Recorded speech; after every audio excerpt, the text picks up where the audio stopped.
एक शांत घर, 3 लाशें और समाज के चेहरे पर तमाचा। दिल्ली के कालकाजी इलाके की ये खबर सिर्फ एक अपराध या पुलिस केस नहीं, ये खबर है उस खामोशी की जो धीरे धीरे एक पूरे परिवार को निगल गई। ये खबर है उस दर्द की जो बाहर से दिखाई नहीं देता लेकिन भीतर से इंसान को तोड़ देता है। ये कहानी है उस माँ की और उनके 2 बेटों की जिन्होंने एक साथ जिंदगी से हार मान ली। और ये सवाल भी है, क्या हम सब कहीं ना कहीं इसके जिम्मेदार हैं? कालका जी की वही गलियां जहां रोज बच्चे खेलते हैं, लोग सुबह शाम टहलते हैं, चाय की दुकानों पर हंसी मजाक होता है, उसी मोहल्ले में अचानक मौत का सन्नाटा पसरा हुआ था।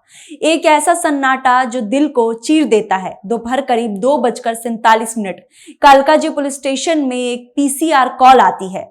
कॉल छोटी थी लेकिन उसका असर बेहद भारी था।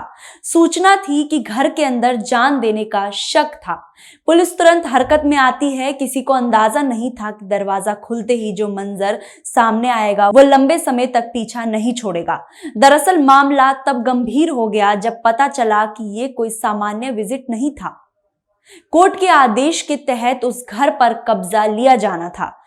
कोर्ट बैलिफ स्थानीय पुलिस के साथ G70B कालिका जी पहुंचे। बार बार दरवाजा खटखटाया गया, आवाज दी गई, इंतजार किया गया, लेकिन अंदर से कोई हलचल नहीं, कोई जवाब नहीं। आखिरकार डुप्लीकेट चाबी से दरवाजा खोला गया और फिर एक घर, 3 शव और रूह कपा देने वाली दृश्य। दरवाजा खुलते ही सामने जो दिखा उसने पुलिस कर्मियों को, स्वास्थ्य कर्मियों को, सबको अंदर तक हिला दिया। कमरे के अंदर छत के पंखे से 3 शरीर लटके हुए थे, एक माँ और उनके 2 बेटे। कोई चीख नहीं, कोई संघर्ष नहीं, बस मौत की भयावह शांति। ये कोई फिल्मी सीन नहीं था, ये असली जिंदगी की वो तस्वीर थी जिसने देखकर आंखें झुक जाती है और सवाल खड़े हो जाते हैं। आखिर कब, कैसे और क्यों? पड़ोसियों के चेहरे पर साफ सदमे की लकीरें थी। कोई यकीन नहीं कर पा रहा था। कभी किसी से झगड़ा नहीं किया, बहुत सीधे साधे लोग थे, कभी कुछ गलत महसूस नहीं किया था। यही तो सबसे डरावनी बात है। जो परिवार बाहर से बिल्कुल सामान्य लगता है, अंदर से शायद वो टूट चुका था। समाज में रहकर भी अकेला, लोगों से घिरा हुआ, फिर भी बेहद तन्हा। सुसाइड नोट ने खोल दिए दर्द के पन्ने। पुलिस को मौके से एक सुसाइड नोट मिला। ये नोट कोई अपराध नहीं था, कोई धमकी नहीं थी, ये एक कबूलनामा था, दर्द का, बेबसी का, हार का। नोट में साफ लिखा था कि परिवार लंबे समय से मानसिक तनाव, डिप्रेशन और आर्थिक तंगी से जूझ रहा है। किसी ने उन्हें मजबूर नहीं किया था, कोई बाहरी तनाव नहीं था। हालात ऐसे बन गए कि उन्हें आगे कोई रास्ता नजर नहीं आया। सबसे दिल दहला देने वाली बात यह थी कि माँ पहले भी जान देने की कोशिश कर चुकी थी। उन्होंने नस काटने की कोशिश की थी लेकिन तब उनकी जान बचा ली गई। सवाल यह है कि उसके बाद क्या हुआ? क्या इलाज सिर्फ शरीर का हुआ, मन का नहीं? ये घटना एक बार फिर उस कड़वे सच को सामने लाती है जिसे हम अक्सर नजरअंदाज कर देते हैं। आर्थिक तंगी सिर्फ पैसों की कमी नहीं होती, ये आत्मसम्मान को तोड़ती है, रिश्तों को कमजोर करती है और इंसान को खुद से लड़ने पर मजबूर कर देती है। जब आर्थिक दबाव के साथ साथ मानसिक तनाव जुड़ जाता है तो हालात और भी खतरनाक हो जाते हैं। डिप्रेशन धीरे धीरे इंसान को अंदर से खोखला कर देता है। वो मुस्कुराता है, काम करता है, लोगों से मिलता है, लेकिन भीतर ही भीतर टूटता चला जाता है।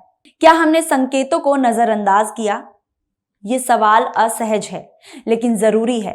क्या किसी ने माँ की पहले जान देने वाली कोशिश को सिर्फ एक घटना मानकर छोड़ दिया? क्या किसी ने जानने की कोशिश नहीं की परिवार किन हालात से गुजर रहा था? क्या समाज ने सिर्फ हम अपने काम से काम रखते हैं वाला रवैया अपनाया है? आज जब 3 जिंदगियां चली गई तो हम हैरान हैं, लेकिन क्या हैरानी काफी है? दिल्ली पुलिस ने सुसाइड नोट को फॉरेंसिक जांच के लिए भेज दिया है। हैंडराइटिंग, स्याही, कागज, हर पहलू की जांच होगी। पुलिस ये भी देख रही है कि कहीं किसी प्रकार की बाहरी दबाव, धमकी या शोषण तो नहीं था। हालांकि शुरुआती जांच में कोई साजिश या बाहरी भूमिका सामने नहीं आई है। प्राथमिक तौर पर मामला मानसिक और आर्थिक संकट से जुड़ा माना जा रहा है। ये ट्रेजेडी सिर्फ कालिका जी की नहीं है। ये कहानी दिल्ली की है, मुंबई की है, छोटे कस्बे की है, गांव की है। ये कहानी उन लाखों की है जो रोज मुस्कुराते हैं लेकिन रात को अकेले टूट जाते हैं।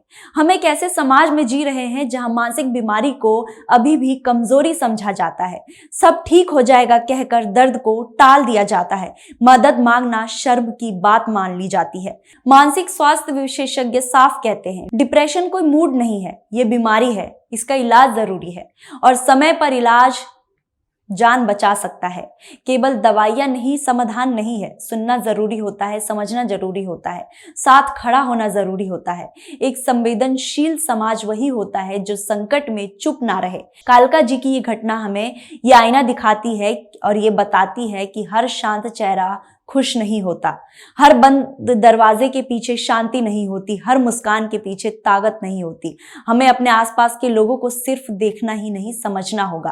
कालिका जी की ये ट्रेजेडी हमें झंझोड़ती है, तोड़ती है और सोचने पर मजबूर करती है। ये घटना सिर्फ खबर नहीं, एक चेतावनी है। चेतावनी की अगर मानसिक स्वास्थ्य को प्राथमिकता नहीं दी जाए, अगर हमने लोगों की दर्द को नाटक समझकर नजरअंदाज किया, तो ऐसी कहानियां बार बार दोहराई जाएगी। एक माँ और उसके 2 बेटे की चुप्पी ने हमें बहुत कुछ सिखाया है। सवाल यह है कि क्या हम अभी भी सुनने को तैयार नहीं है? न्यूज वॉच इंडिया की ये वीडियो आपको कैसी लगी, हमें कमेंट बॉक्स में जरूर बताएं। इस खबर पर हम नजर बनाए हुए हैं और आगे की हर अपडेट आपको देते रहेंगे। वीडियो को लाइक, शेयर और कमेंट करना बिल्कुल ना भूलें। धन्यवाद।